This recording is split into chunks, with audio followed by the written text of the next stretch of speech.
એક ઋણાનું બંધનમાંથી છૂટવાનો મહિનો છે. આ મહિનો એટલે પિતૃઓનો મહિનો. અત્યારના યુગના માણસો તો માનતા નથી.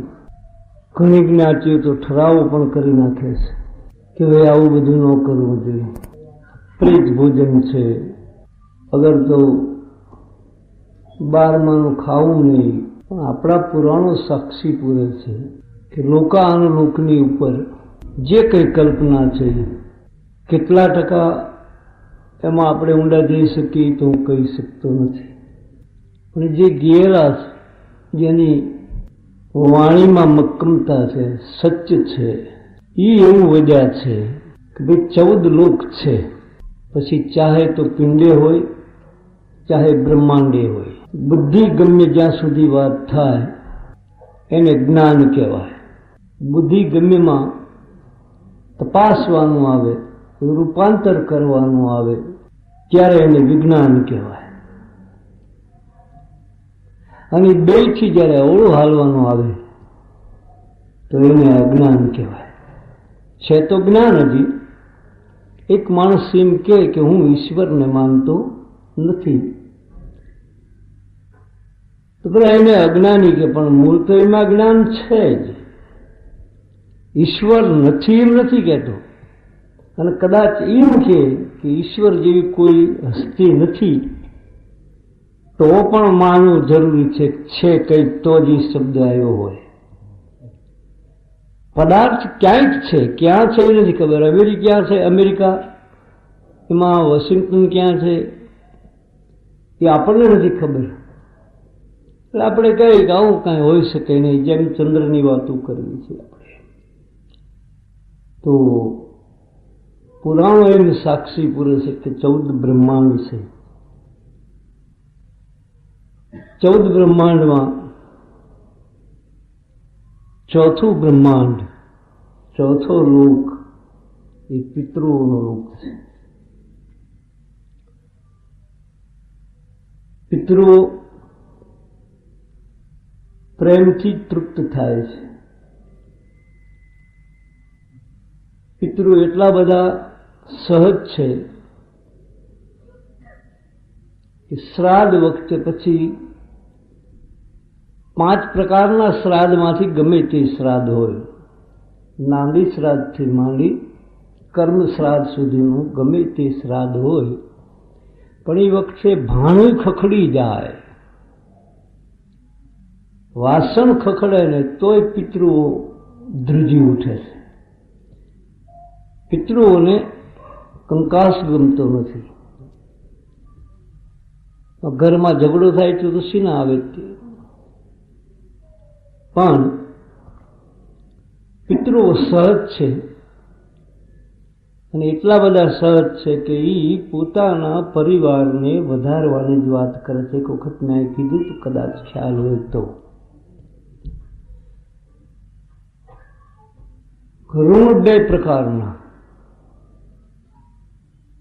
દેણું 2 પ્રકારનું હોય છે. એક દેણું છે એ આ જગતનું છે, અને એક દેણું છે એ લોકાનુલોક પિતૃઓનું છે. જગતનું દેણું છે એમાં વેપારી પહેલા વ્યાજ માગે અને પછી મૂડી માગે. પહેલા વ્યાજ લાવો પછી મુદ્દલ ભરો.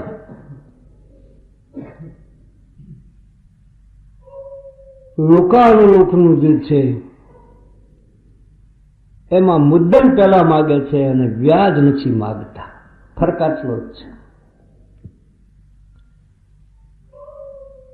આ લોકની માલિપા વ્યાજ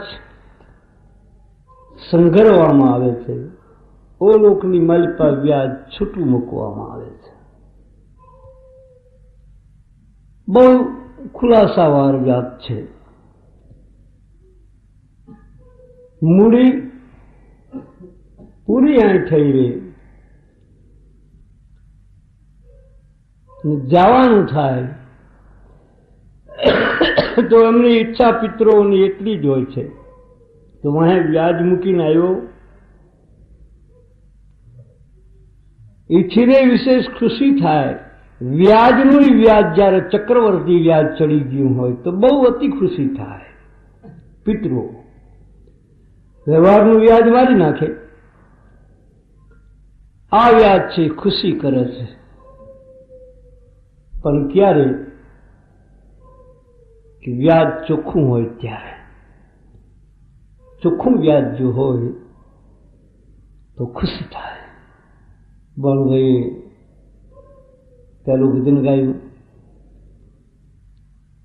બહુ મજાનું ભજન હતું. કાલ તો માથે બોલ્યો તો, આમ હોય તો, આમ ન કર્યું હોત તો, આમ થયું હોત તો, એના ઉપર આ જિલ્લા ઉપર બોલી કે કબૂલી લીધું હોત, અગર તો કહી દીધું હોત તો શું વાંધો હતો. સત્યમ પ્રિયમ, સત્યમ વદન, સત્ય વદ પણ પ્રિય વદ. સત્ય કોઈ પ્રિય હોઈ શકે નહીં. કોશિશ કરી પણ બની શકે નહીં. હું નથી માનતો કે સત્ય કોકને કહી અને એને પ્રિય લાગે. કોઈને એમ કહે કે તું આ ન કરીશ, આ મેળીના પગથિયા ન સડીશ, એટલે એ દલીલ જ કરે કે આજે જ હું સીડ્યો છું. આજ સુધી કોઈ દી હું જાતો નહોતો. અમારે લાગણભાઈ અહીંયા ગોવિંદભાઈ કરી, મારે આગળ તો કોઈ જોક્સ તો છે જ નહીં, કોઈ દિવસ હું બોલતો નથી, પણ આવી જાય તો એ આપણા એના જ હોય, જીવનના હોય. દીપાળા હતા ગોવિંદભાઈ, બહુ મોટા ઊંચા. ગોવિંદભાઈ ને મારા બાપુ ને બીજા 2, 4, 5 જણા નાગરભાઈ ને બધા ભેગા થયા. એમાં રેડ પડી. રેડ પડી એટલે એ દાણા જોવા બેસી ગયા. દીવો કર્યો. હે એના ઘરના ભુવાન ઘરના પાવળિયા હોય ને બધું તો ખે. એટલે આ ભલામણા પણ તમે અમે માતાના દાણા જોઈએ છીએ. ગોવિંદ ગુરદી થઈ ગયો આખી મોઢામાં, દીકતી દિવસ બનેલો પ્રસંગ છે. એટલે આમ ગળું ઝાલીને મોવા મરી જઈશ તારે નાખી દે, નાખી દે. કેટલો સહજ ભાવ છે. પણ તું ગળી જામાં ઓલો આમ કરે, પણ ગુરદી ગળે નહીં તો ગળી ગયો. નાગરભાઈને કીધું તમે દાણા જોવા હતા, આમાં એકેય દાણા જોવે એવા માણા. અમને દાણાની ખબર એમના ઘરના દાણા નથી ખબર પડતી, માતાના દાણાની ક્યાંથી ખબર પડે?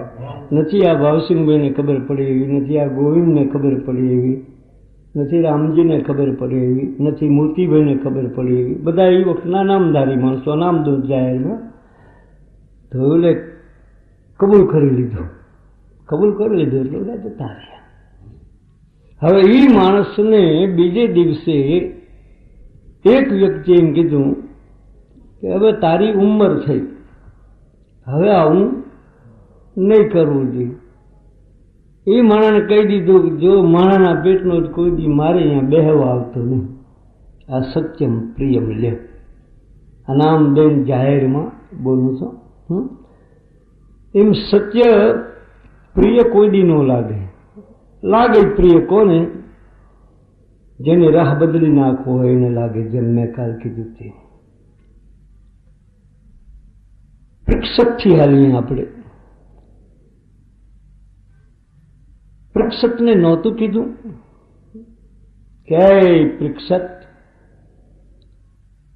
હવે કલી આવી ગયો છે અને હું કૃષ્ણ તને કહું છું, તારા દાદાને જે મેં ઉદ્બોધન આપેલું ઈ કનૈયો, ઈ મુરારી બોલતા હતા. ત્રીજી પેઢી પહેલા મેં તારા ભાને જે ઉદ્બોધન આપ્યું છે ઈ તને હું શિખામણ આપું છું. કારણ કે તારો ભા મારો મિત્ર અને જીજાજી હતા અને તું તો મારો ભાણેજ છું. ભાણેજનો ભાણેજ. એટલે શિખામણ આપું છું કે બેટા કળિયુગ આવી રહ્યો છે અને કળિયુગમાં હાસ્ય કોઈ દિવસ કોઈની સાથે કરવું નહીં. કવિનો નિયમ છે કે હાસ્યની માલિપાથી, ઠઠ્ઠાની માલિપાથી, મસ્કરીની માલિપાથી જ જેને કહેવાય અકર્મ ઊભું થશે. બોલે કીધું કે નહીં કરું મસ્કરી મહારાજ, સુવર્ણ ધારણ કરતો નહીં, નહીં કરું મહારાજ. એકલો ક્યાંય ગમન કરતો નહીં, શું તું સમ્રાટ છું, નહીં કરું મહારાજ. આ બધી શિખામણ આપ્યા પછી ઓલે કીધું કે આ બધું કરજે, એના આગળ વાંધો નથી, પણ તે જ માણસને હારે રાખીને કરજે. કોઈ વખત હાસ્ય કરવાની ઈચ્છા થાય તો વૃદ્ધની હારે હાસ્ય કરજે, યુવાનની હારે ન કરતો. કોઈ વખત સુવર્ણ ધારણ કરવાની ઈચ્છા થાય તો ધર્મ કાર્યમાં સુવર્ણ ધારણ કરજે. યજ્ઞ યાગાદિક વખતે છે. અને કોઈ વખત વિહાર કરવાની ઈચ્છા થાય તોય તે યુદ્ધ પંથ હોય, ધર્મ પંથ હોય તો જ એકલો વિહાર કરજે, નહીતર વિહાર કરતો નહીં. આ બધું ભૂલી ગયો ફિક્સત, અને એનું પરિણામ એને એ આવ્યું કે શ્રાપ ખાવો પડ્યો. પણ એ કબૂલી લીધો હોત તો, સરળ બની ગયો હોત તો, એ સરળ ન બની શક્યો, અને નો સરળ બન્યો એનું પરિણામ એને એ નડ્યું. પછી આપણે વિચાર કરી કે આવું કેમ થયું, તો શું કામનું? જે કન્યાને જોઈને પિતા વિહવળ બની જાય, જે કન્યાને જોઈ અને બાપ વિહવળ બની જાય, હવે એ કન્યાને જોઈને બીજો કોઈક વિહવળ બને તેનો એમાં ગુનો શું હોઈ શકે? એમાં ગુનો કોઈ થતો નથી ભાઈ. બાપ વિહવળ બન્યા ત્યારે બાપને એમ થયું કે આ દીકરીને ઘરમાં રખાય નહીં, એટલે એ દીકરીને જ્યાં જ્યાં લઈ ગયા છે, જે જે ઠેકાણે લઈ ગયા, અહીંયા બધાએ ના પાડી છે. 3 જણાએ આ પાડી હતી કે અમે રાખ્યું.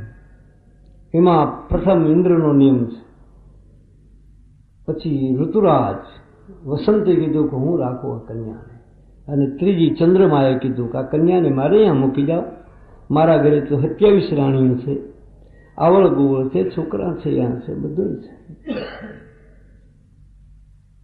કન્યાના બાપે વિચાર કર્યો કે આ કન્યાને આમને હોપાય નહીં. ફરતા ફરતા ફરતા આશ્રમે આવ્યા, અને આશ્રમે જોયું જે આપણો નિયમ હતો એ પ્રમાણેનો આશ્રમ, એવો આશ્રમ એ વખતનો. અને બહારથી હાકલ દીધી નમો નારાયણ. સહજતાથી અવાજ આવ્યો, પણ મુદ્રા ન ફરી યુવાનનો. આંખ તૂક ને એમ થયું પિતાને કે આ ઠાપણ મૂક્યા જેવું જ છે. કન્યાને આશ્રમમાં લઈ જઈને ઊભી રાખી, આંખ તૂકને કીધું કે હું અહીં મારી થાપણ યાને કન્યા મૂકી દઉં છું, ખ્યાલ રાખજો. આમ જતા રહ્યા, અને પર દિવસો ગયા, વર્ષો ગયા, અને એક દિવસ એવું બન્યું, એક દિવસ એવો સમય આવ્યો, આજે અત્યારે ચાલે છે એવો કાળ, વર્ષાની ઝડી, દીપકનું ઓલાવું, અને કન્યાને એમ થયું કે આને અડચણ પડશે, ભારે કરી, એટલે દીપક કર્યો. અને એ જ વખતે પિતાનું આપવું આવીને યુવાનને પૂછ્યું કે હે યુવાન, મારી થાપણ કે તમે જ્યાં મૂકી હોય ત્યાંથી લઈ લો, મને કંઈ ખબર નથી. આ દીપકનું પ્રજ્વલિત કરવું, પિતાનું આપવું ને શબ્દ સરી પડવો. એટલે કીધું તું આ પડખે ઊભું છે નથી જોતો, પણ મને ખ્યાલ નથી, આપ લઈ જાઓ જે હોય તે. કન્યાએ બાપ હામો જોઈને કીધું તમે મૂકીને ગયા પછી જોવાની ક્યાં વાત કરો છો? પણ મારા સામે આમ લૂક નથી, મારી નજર નથી, મારી એને ખબર જ નથી કે આ આશ્રમમાં એક બીજું તત્વ છે.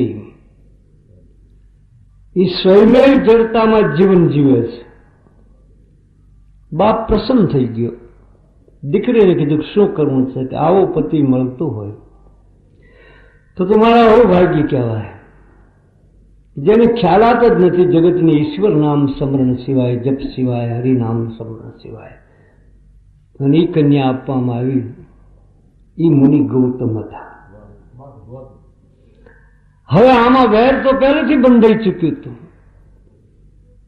બાપે જે મૂકી તો આ સમાજની બીકે, બ્રહ્માએ જે આ મૂકી દીકરીને, એ તો સમાજની બીકે, જગતની બીકે.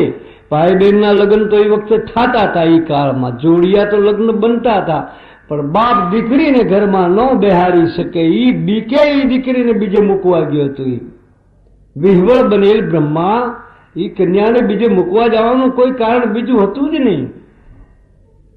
અને એની જેને માગણી કરી હતી, ત્રણેય જણા જેને કહેવાય રસિક હતા. હવે ગમે ત્યાં એ કન્યા મૂકી હોય તો એમનું જીવન તો અહીંયા જ કામ આતુરાણા લજ્જા સભય. અને એ માણસો અહીંયા પગલું ભરે. એના સામે કન્યા શ્રીમંત ઘરની હતી, બ્રહ્મલોકની કન્યા હતી, પ્રથમ માનસ પુત્રી હતી બ્રહ્માની. પ્રચેતાઓ પછીની માં હતા અહલ્યા. હવે એ આ ગૌતમનું જડતા જીવન, આ આટલું બધું જેને કહેવાય સંયમી જીવન, જેને ખબર ન હોય કે કોણ શું કરી રહ્યું છે, તો અહીંયા કોઈ મૂંઝાય છે. ભાઈ હું તો એમ માનું છું કાંઈ. પછી આપણે કહીએ કે ગૌતમે ને જાણ્યો એ કુકડે મેં કૂડ હે, ગૌતમે ને જાણ્યો એ કુકડે મેં કૂડ હે. કુકડામાં કાંઈ કૂડ હોઈ શકે નહીં, પણ આવનાર આંગતુક જ કુડિયા હોય. આવેલ માણસો જ કુળના ભરેલા હતા. એ રમત રમી શકે. આને રમતની ખબર નહોતી કે આ રમત આવી રમાય. અને જો એવી રમતની ખબર હોત તો એ જમાનામાં એને હાંકડું કરી હોત, એ જમાનામાં એને કમાડ કર્યા હોત આશ્રમને. પણ એને ખબર નહોતી. ત્યારે તે સંયમી જીવન હતો. અને જે દ્રષ્ટિ હોય એ જ દ્રષ્ટા દેખાય. હું એમ માનું છું. તો ગૌતમને એવું દેખાણું હશે કે આ જગતની માલિકા ક્યાંય આવું હોઈ શકે જ નહીં, અસંભવ, અશક્ય. ઓલા તો એ રમતના ભરેલા હતા. 88,000 ઋષિઓના જેને કહેવાય કે બંધન છોડાવી નાખ્યા હોય, રાજા મહારાજાઓને પલટાવી નાખ્યા હોય, દેવોને જેને લપસાવી નાખ્યા હોય, એમનો તે ધંધો જ હતો ત્રણેયનો. કોઈ પણ ઋષિને દગાવી દેવો હોય તો એ દગાવી શકે એવી ત્રિમૂર્તિ હતી. કોઈ પણ દેવને દગાવી દેવો હોય તો એ દગાવી શકે. કોઈ પણ રાજા મહારાજાને દગાવી દેવો હોય તો પણ એ દગાવી શકે. આ ત્રિમૂર્તિ હતી, આ ત્રિપુટી હતી, તો ગમે તે કરી શકે ને. એ પાપ કર્યું, એ પાપ પણ અડી ગયું. પણ એને કબૂલ કરી લીધું હોત તો ક્યાં ન થાત કોઈ દિવસ. પરંપરામાં કચ્છમાંથી આવેલો જાડેજો ઇતિહાસ એમ કહે છે કે એ બારવટીયો હતો.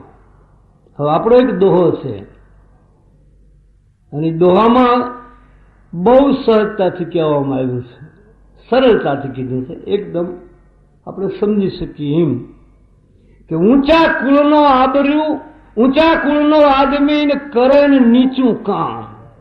ઊંચા કુળનો આદમી કરે ને નીચું કામ. ગજપત ભાંગે ગામ પણ ખાતર ન દે ખીમરા. વઢવાણ ધાંગધ્રા કે ભાવનગર જે દિવસે કંઈક ઓલું થઈ જાય તેથી ગામ ભાંગી નાખે, 2-5 પછી સીમાડા રોકી લે, પણ પગરખા અંબાજીના મંદિરમાંથી ન ચોરાય. કોકનો આ કહારાની શેરીઓમાં બહાર પડેલો લોટો હોય એ લોટો ન ચોરે કોઈ દિવસ, અગર તો ખાતર ન પાડે. આ નિયમ છે. બારવટીયો એ ગણપતિનું જ બીજું રૂપ છે. બારવટીયો એ યોગીનું બીજું રૂપ છે, સાધુનું. આપણને એમ લાગે કે આનામાં ક્રૂરતા છે, ખોટી વાત છે. એના જેવો ત્યાગ, એના જેવું તપ, એના જેવી એકાગ્રતા, એના જેવી જેને કહેવાય નોછાવરતા, એના જેવી દિલેરી એ આપણામાં ન આવી શકે. તમે કહેશો શું કામ? પીપળિયામાંથી રામભાઈ પડ્યા, જસદણનું પીપળિયા, રામવાળો, 22 વર્ષની એની ઉંમર હતી. 11 જણા એક હારે પડ્યા ને ઢોલ વાગવા માંડ્યા, ધ્રજબાંગ ધ્રજબાંગ ધ્રજબાંગ ધ્રજબાંગ, માણા ભાગ્યું ભાગો ભાગો. એ વખતે તેની બીક હતી ભાઈ, એવી ધાક રામવાળાની. વાણિયાના ઘેરે જઈને ઉભા રહ્યા, પાણીના માટલા ફૂટવા માંડ્યા. વાણિયો સમજી ગયો, ચોપડાના પાના ફાટવા માંડ્યા, પગ મુકાવા માંડ્યા. સમજશો ને? પાણી ઢોળી પાના ફાડી ચોપડા અંદર પાણીમાં બોલવા માંડ્યા. રામભાઈની નજર સામે જઈ એક છોકરો ખૂણામાં ઉભો ઉભો ધ્રુતે, 15-17 વર્ષની ઉંમર. અમારે ધ્રુજતો ધ્રુજતો આવ્યો, જાણતો હતો કે આ નાઇટનો તો કાળ છે. કણબી આવ્યો કાઠમાં લેવા લાખોનું ઇનામ. તા તો હાર માટીએ હિંદવાણ થઈને રફલે ધબ્યો રામડા. કણબી આવ્યો કાઠમાં લેવા લાખોનું ઇનામ. તા તો હળ મચીએ હિંદવાણ તે રફલે ધ્રબ્યો રામડા. અંગ્રેજને આવડ્યું નહીં, અમારા વાળાને તેડાવ્યો નહીં વિલાજ, નહીતર ઝરમત જેવી જાત રહેવા દેત નહીં. રામડો એ વાચકી જેવડી વાવડી હામો રાવણ જેવું રાજ. હે પડખે આવ્યો, જાણતો તો હમણાં મારી નાખશે. કેવો છું? લોચા વળી ગયા. ખંડી છું, પડી ગયો છું. બહુ ધ્યાન આપજો કે ના કોઈ માર્યો છે ના. તો કબર ચિત્રો કેમ છું? કેમ આમ છું? ઓલું કામ થઈ રહ્યું છે બધું, પટારા તોડવા, બાયુ બહુ દીકરીઓને એક ઓરડે કરી દેવી, ચોપડા ફાડવા, એ કાર્ય તો હાલી નહીં છે. રામભાઈ આની અરે વાતે મળે છે. પડી નથી ગયો, કોઈએ માર્યો નથી, તો આમ કેમ? કે આજ મારું ફિલિકું છે. હા, આજ મારું ફિલિકું છે. આય હું આવ્યો હતો શેઠ આગળ હાથીપણું નોંધાવવા માટે. હે, શેઠ આગળ હાથીપણું નોંધાવા આવ્યો તો શેઠને કીધું કે મારું હાથીપણું નોંધી લ્યો ને મને બેશેર ગલાલ આપો, મારા ફુલેકામાં મારે ઉડાડવો છે. ફરી રામવાળાની આંખો. હે, આટલી હદ સુધીની વાત કે એક બશેર ગલાલની માલી પાસે હાથી પણ રહેવું પડે, દાડીઓ કરવી પડે. સમજે ભાઈ કાળું દેવાજ, આજ વાણિયાનું ઘર નથી જોતું. આજ સોરા ધોણિયું નખાવો અને જવાનને તૈયાર કરો અને મારી વછેરીમાંથી એનું ફુલેકું ફેરવો. ગરીબનો દીકરો કેદી ફુલેકા ફરશે? રામ વાળો જદી અહીં આવે અને જો એના ફુલેકા ન ફરે તો હું વાવડી દરબાર નો કહેવા ભાઈ. હો, ઢોળ ગામમાં વાગ્યો, માણસ કોઈ સાચું ન માને ભાઈ. પણ જેની આગળ કાંઈ લૂંટવાનું નહોતું, અગર તો લૂંટાવાનું નહોતું, જે કાંઈ કહો તે, એ માણસો બહાર નીકળ્યા. એ માણસોએ બીજાને કીધું, બીજાએ સુરુભાને કીધું, સુરુભાઈ મને કીધું. એમ કરતા કરતા આખું ગામ ભેગું થયું. ગામને નક્કી નિશ્ચિત વાત ખીલે બંધાઈ ગઈ. રાંડી રાણના છોકરાનો ફિલકું રામ વાળો ફેરવે છે ભાઈ. હાકરું વેચાણ્યું, ખારીકું વેચાણ્યું, ગલાલે આખું ગામ ગાંડું બની ગયું. પરોડીએ રામ વાળો નીકળી ગયો. જહદર દરબારને ખબર પડે અને એને પૂછ્યું એલા છોકરાને, ગયેલા તને બીક નહોતી? મને જ શીની બીક હોય સાહેબ, પણ આખા ગામને બીક નહોતી. રામભાઈ કેવો હતો? બધા કહેશે ને કે દૈત જેવો છે, રામભાઈ પહાડ જેવો છે, રામભાઈ કાળ જેવો છે. છોકરાની આંખમાં હું પડી જાય અને શબ્દ સરી પડ્યા. મારી માય એમ કહેતી કે આ તારા બાપ જેવો છે. બહુ મોટી વાત છે તારો બાપ. શેમાડો આવી જાય. કારણ કે એ 17-18 વર્ષનો છોકરો હોય, રામભાઈ 22 વર્ષની ઉંમર, 23 વર્ષે તો કાયમ આવી ગયા છે. તો એની માં 40-45 વર્ષની તો આવી ગઈ, 50 વર્ષની, 40 વર્ષની. અને 40 વર્ષની બાઈએ જયારે દીકરાને કીધું કે આ તો આપણો બાપ કહેવાય, તારો બાપ કહેવાય, બાપ જેવો છે શબ્દ આવ્યો એ આંખમાંથી આવું પડી ગયા જહદરને 84ના બાદશાહના ધન છે તારી માને ધન છે તારી જનેતાને. પ્રવાહ શું હતું જે મેં કીધું ઈ. અને એવું જો દિલ હોય, એવી ભાવના હોય, એવી બારવટીઓ હોય તો એને ઈશ્વર માફ કરી દે છે. અને કદાચ 3 ભુવનનો ઈશ્વર એક જ ઈશ્વર હોઈ શકે એવા 3 ઈશ્વર થયા. રાવણને ઈશ્વર જ કહેવો પડે. ત્રિલોકનો નાથ, 3 લોક જીતેલા હતા એને. સચરાચર માથે એની સત્તા હતી. હિરણ્યકશ્યપુ ઈશ્વર જ હતો. એને લોકાનુલોક સુધી યમ સુધીની જેને કહેવાય તાકાતને પોતાના કાબૂમાં કરી લીધી હતી. એ 3 લોકનો નાથ હતો. અને હરણાક્ષ એનો ભાઈ, એને 3 લોક જીત્યા હતા. ફરક એટલો હતો જે કાલ કીધું કે પહેલો પાયક હોય ચાકર થઈ ચલમું ભરે નિશા નાયક હોય સાચું હોરઠિયો બને. તમે સરળ બનો તો ગુસાઈજી મહારાજે કહે છે કે સરળ સ્વભાવ અને મન કુટિલાય. આ બસ આ 2 શબ્દ કાઢી નાખો, વાયલા રહેવા દો. આ 2 જ વસ્તુ જો આવી જાય તો ઈશ્વર તત્વ તમને પ્રાપ્ત થાય. પછી તમે ઈશ્વર બનો તો ભલે, અગર તો ઈશ્વર તમારામાં આવી જાય તો ભલે, જે માનતા હોય તે. આ 3માં શું હતું કે ઈશ્વર તત્વ નહોતું, અહમ હતું. અમે કઈ એમ થાય, અમારો હુકમ હાલે. અને એ શબ્દ અહીંયા મેં કીધું નરહરદાસજી જયારે એ દ્રશ્ય જોયું સામે, આજ ગમે એવા બાપ દીકરાને ઝઘડા હોય, આમાંથી એક માણસ હાથ ઊંચો કરે કે હું એના બાપનું ખૂન કરી નાખીશ, લ્યો આવો મેદાનમાં. અને હું બતાવું આ વઢવાણમાં એવા 100 ઘર દેખાડું કે આ બાપ દીકરા નથી બનતું. મારા ઘરથી શરૂ કર્યું કે ભાઈ મારે મારા દીકરા નથી બનતું, કાં મારા દીકરાને મારી નાખો, અને કાં મારો દીકરો તમારી આગળ ફરિયાદ કરે તો તમે મને મારી નાખો. નહીં મારી શકો, અસંભવ, અશક્ય. બહુ મજાની ઝીણી વાત છે. તો બાપને મારવા વાળો દીકરો જ કહેવાય. દીકરો પાહેરીને બાપને મરાવવા ઉભો થાય, અસંભવ, ખોટી વાત, બની શકે જ નહીં. પણ ક્યારે બને કે પુત્ર પે પિતા કો કોપ પ્રભુ કી વિચિત્રપના. બાપ જયારે દીકરાને કે સમજી જાય, હવે ભાગ્યા સમજ, અને નો સમજે તારે અડબોત બુહોત ઠોટ થાપલી કરે બાપ. અને એટલા કરતા જયારે ન સમજે તારે બાપને આંખ લાલ કરવી પડે.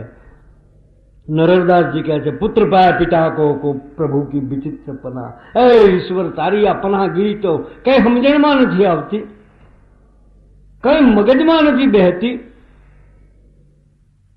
તો પિતા ઉપરથી હાલી, બાપ દીકરો, બાપ દીકરો.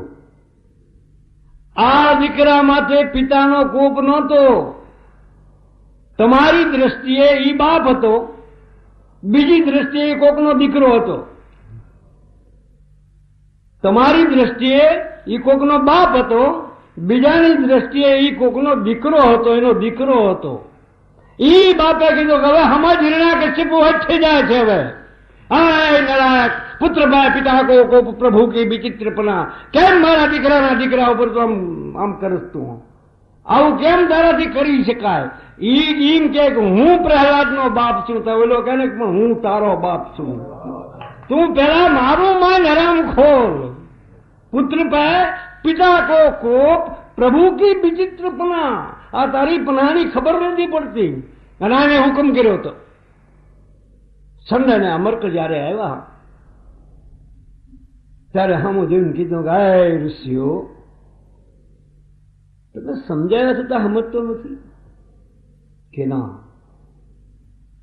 ગુરુવર્ય શુક્રાચાર્ય કે એ થાકી ગયા છે. મારા પિતાજીએ કીધું છે કે તમે આ બાળકને પાછો સોંપી આવો. એક જ પાત્ર એવું છે કે જેણે જાહેરમાં એમ કીધું છે કે હું આ છું. જસલજી તો આવશે જ, એ તો ઘણો મોડો, એના પછી યુગાંતરો પછી. આ તો ઈ યુગાંતરની વાત છે. બાળકને જયારે સોંપવામાં આવ્યો ને કીધું કે હવે આ મૂકી દે ને, એ તો ગુરુ મંત્ર છે. હે પિતાજી, અને એક વખત અંક પડ્યો ને એ પછી ભૂલાય નહીં. તમે કદાચ મને કહો તો હું બોલીશ નહીં, આપનો હુકમ થાય તો હું આજથી બોલીશ નહીં. તેથી મેં તમને કીધું તું કે હું બોલીશ નહીં. મારી માયા મને ગર્ભમાં રાખ્યો તેથી મેં કબૂલ કર્યું હતું કે હું બોલીશ નહીં. હું ઉંમરલાયક થઈને સમજણો થયો અને અહીંયા સરીબાઈની આથી આ મંત્ર લઈને આવ્યો ને તમે મને ના પાડી ત્યારે મેં કીધું કે હું બોલીશ નહીં. પણ એ અંક પડ્યો હવે નીકળશે નહીં હે પિતા. અને કદાચ તમે કેમ કરીને બંધ કરી શકશો? મનોમન જ્યાં રટણ ચાલુ હોય એને કેમ બંધ કરી શકશો? બોલવાનું બંધ કરી શકશો તો મૌન બોલવા મળશે. અને મૌનની ભાષા તો એટલી બધી જોરદાર છે કે બ્રહ્માંડ તૂટી જાય છે. ત્યારે એને હુકમ કર્યો હતો કે ગિરી સે ઢાઈ જાઓ, કૃષાણ સે કટાઈ જાઓ, કાલે નાગ મગવાઈ ઘસાઈ જાઓ, कृपाणु से जलाई जो, दधी में डुबाई जो, हस्ती पाए बांधी उसको कुचलाई जो, माने तो हमारी कुलकानी पेलाई जो. आर्यनी नहीं, વેદની નહીં, હું જે રીતે વર્તું છું એવું ઈ વર્તે એવું શીખડાવો. આય માર ખાઈ ગયો. हमारी कुलकानी पे लाई जो, न माने तो उसे मौत की सदा जो हम करना हाथ करो तो बोले बापा फिर सिक्को देखाड़ो.